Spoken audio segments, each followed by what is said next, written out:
Bienvenidos a esta nueva exploración. Hoy nos metemos de lleno en un tema que siempre genera curiosidad, ¿no? Los orígenes del liderazgo en la Iglesia cristiana primitiva, justo en ese momento clave después de la figura central de Pedro. La pregunta surge sola: ¿cómo siguió todo? ¿Quién tomó, digamos, el testigo en Roma? Efectivamente, una pregunta fundamental.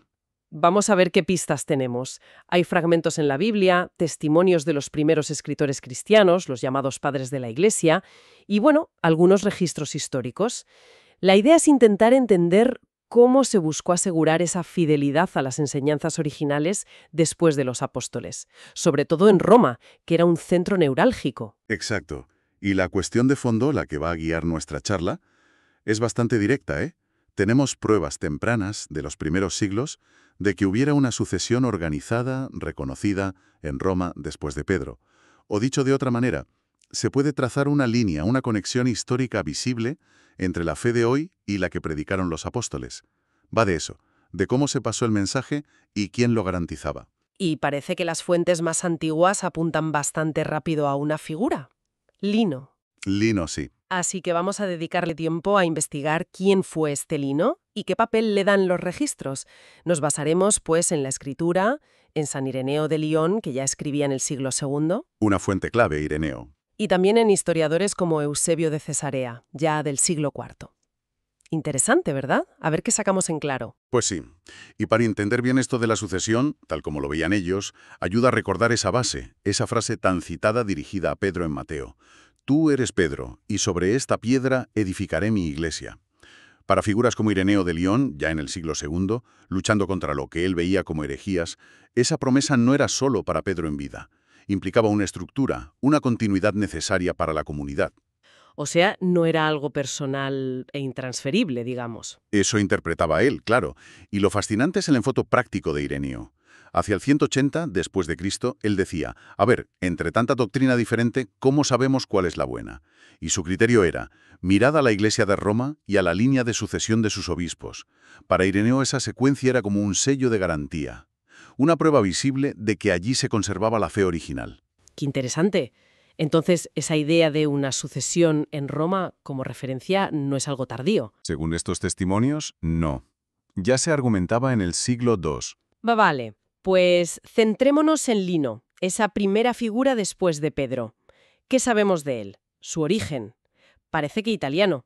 Y lo llamativo es que no es un desconocido total en el Nuevo Testamento. Su nombre aparece, aunque sea de pasada, en la segunda carta a Timoteo. Correcto. Una carta atribuida tradicionalmente a Pablo. Sí, al final, capítulo 4, versículo 21, se lee un saludo. Te saludan Eúbulo, Pudente, Lino, Claudia y todos los hermanos. Es breve, pero lo sitúa ahí, en el meollo cristiano de Roma, cerca de Pablo. Exacto. Y eso es más importante de lo que parece. ¿Y las fechas? ¿Cuándo se supone que lideró? Las cronologías más aceptadas lo ponen entre el 67 y el 76 DC, más o menos.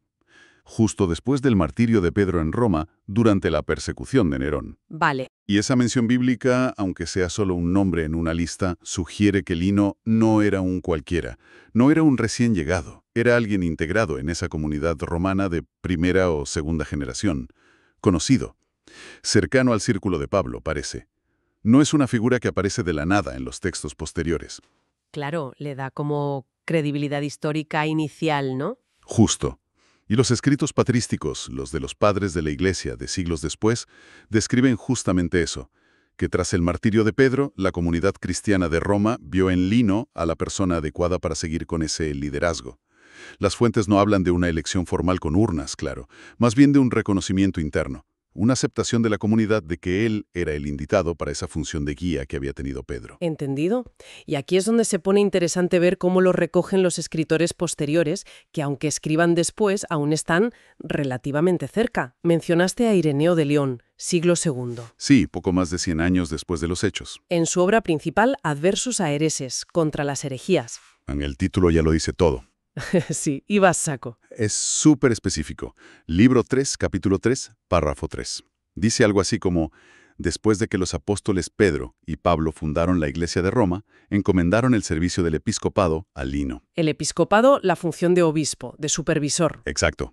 Y no se queda ahí, sigue la lista. Anacleto, Clemente, es un testimonio muy, muy directo. Y temprano. Tempranísimo, sí. Pero no es el único. Damos un salto al siglo IV y está Eusebio de Cesarea, el padre de la historia de la Iglesia. El gran cronista. En su Historia Eclesiástica, la primera gran crónica del cristianismo, confirma la misma secuencia. Libro 3, capítulo 2. Después del martirio de Pablo y Pedro, Lino fue el primero que recibió el episcopado de la Iglesia de los romanos. Y su lista coincide con la de Ireneo.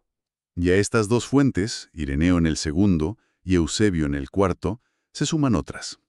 Más tardías, pero que reflejan la misma tradición.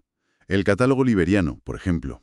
¿Eso qué es exactamente? Es una lista de obispos de Roma incluida en una crónica del siglo IV. Y también pone a Lino como el primero después de Pedro. Y luego está el Liber Pontificalis, una colección de biografías de papas compilada durante siglos. Que bueno, mezcla historia con leyenda, pero mantiene la secuencia inicial. Pedro, Lino, Anacleto, Cleto, Clemente. O sea que hay como una convergencia. Eso es lo significativo. La convergencia. Tienes fuentes distintas. Un obispo en Galia en el siglo II, Ireneo, un historiador en Palestina en el IV, Eusebio, listas administrativas en Roma en el IV. Y todas coinciden en la secuencia básica inicial en Roma. Pedro, Lino. Lo importante no es solo la lista, sino cómo fuentes independientes, con fines distintos, dan por sentada la misma sucesión. Claro. Para un historiador, eso es un indicio fuerte. Sugiere que había una tradición temprana, aceptada, sobre quién siguió a Pedro. No parece algo inventado siglos después para justificar poder, ¿entiendes? Sí, lo pillo. Ahora, una pregunta que siempre sale. El título papa. Si Lino fue el primero en la línea, ¿podemos llamarle papa? Es que suena como anacrónico. Es una puntualización muy buena, y nos obliga a distinguir entre el título y la función. Ajá. Tienes razón. El título papa, que viene del griego papas, padre, tardó siglos en ser exclusivo del obispo de Roma. Al principio se usaba para otros obispos importantes también. Vale. Pero lo que fuentes como Ireneo o Eusebio parecen destacar no es tanto el título que usaran para Lino, sino el reconocimiento de una función particular. La función de ser el obispo de Roma considerado sucesor de Pedro en esa sede, y con el papel de referencia y la autoridad que según ellos ya se asociaba a esa posición desde el principio. O sea que la función estaba ahí, aunque el nombre formal viniera después. Exacto. Y aquí entra la perspectiva de la apologética católica, los argumentos para defender sus enseñanzas. Desde ese punto de vista, se dice que la sucesión en Roma, con Lino, no fue una invención tardía, sino una realidad orgánica, reconocida desde el principio. Aunque los títulos, las estructuras, la formalización jurídica, todo eso evolucionara con el tiempo. La función de sucesor de Pedro ya estaba ahí, argumentan. Se trata de ver la continuidad de la función. Vale, aclarado. Función versus título. Ahora, volviendo a Lino, su periodo fue corto, ¿no? Menos de una década, según las fechas que diste. Sí, relativamente breve. Y quizá no tengamos tantos detalles de sus actos como de otros posteriores. Pero, ¿cuál se considera su legado, su contribución, según estas fuentes? Pues mira, sobre todo un papel de consolidación. Hay que ponerse en situación. Claro, después de Nerón. Exacto. Liderar la comunidad de Roma tras esa persecución traumática, con el cristianismo aún minoritario, visto con recelo. Simplemente mantener unida y fortalecer a esa comunidad ya era una tarea enorme. Y seguir siendo ese punto de referencia, ¿no? El garante de unidad que había sido Pedro. Justo, esa función de unidad para la iglesia local que además ya empezaba a tener cierta influencia sobre otras comunidades. ¿Y se le atribuye alguna norma concreta? A veces se oye algo del velo de las mujeres. Sí, la tradición posterior le atribuye algunas normativas. Lo del velo de las mujeres en la liturgia es una que se menciona, quizá basándose en Pablo. Pero es muy posible que no fuera tanto una innovación suya exclusiva, sino más bien el reflejo o la formalización de costumbres apostólicas más amplias. Ah, vale. Costumbres que se estaban extendiendo en varias iglesias, no solo en Roma. Su papel habría sido más bien custodiar o regularizar prácticas heredadas. Entendido. Entonces, quizás, más allá de decretos específicos, que hoy son difíciles de asegurar al 100%, Claro, la verificación histórica es compleja para esos detalles tan tempranos. entiendo. El significado principal de Lino, como lo presentan las fuentes, es más bien simbólico, pero clave. Es ese primer eslabón documentado en la cadena de sucesión apostólica en Roma después de Pedro. Justamente. Es como la puerta de entrada a esa larga lista que Ireneo y otros veían tan importante para la transmisión fiel de la fe. Precisamente.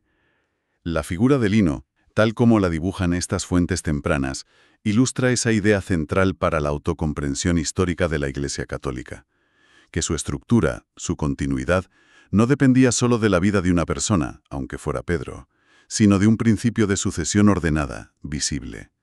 Un principio que, desde la fe, se interpreta como guiado por la promesa de Cristo. Esa larga lista de sucesores, que según los registros, empieza con Lino. Se presenta como un testimonio a lo largo del tiempo. Exacto. Un testimonio de la persistencia de la fe apostólica, a pesar de todo. Crisis, cambios, desafíos. Y esto nos devuelve Ireneo, a lo que decíamos al principio. Si buscas la enseñanza auténtica, mira la sucesión de Roma, porque allí, argumentaba él, se ha conservado.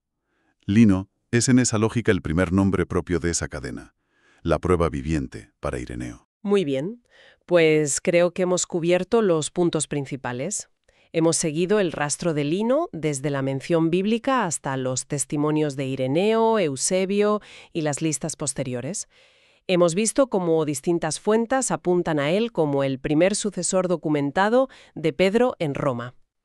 Y la relevancia de esto, me parece, es ver que la preocupación por la continuidad del liderazgo y la transmisión fiel de la enseñanza no es algo tardío, se abordó desde muy pronto.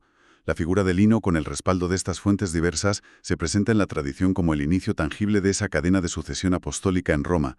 Intenta dar una respuesta histórica a esa pregunta. ¿Cómo pasó el testigo? No es solo teoría abstracta, sino un camino histórico.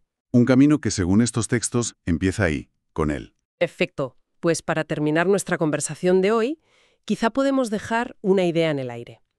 Si este modelo de transmisión por sucesión, que arranca con Lino y sigue siglo tras siglo, se considera tan crucial para preservar el mensaje original, ¿qué tensiones, qué debates, qué desafíos ha tenido que afrontar este modelo a lo largo de la historia, que ha sido de todo menos tranquila?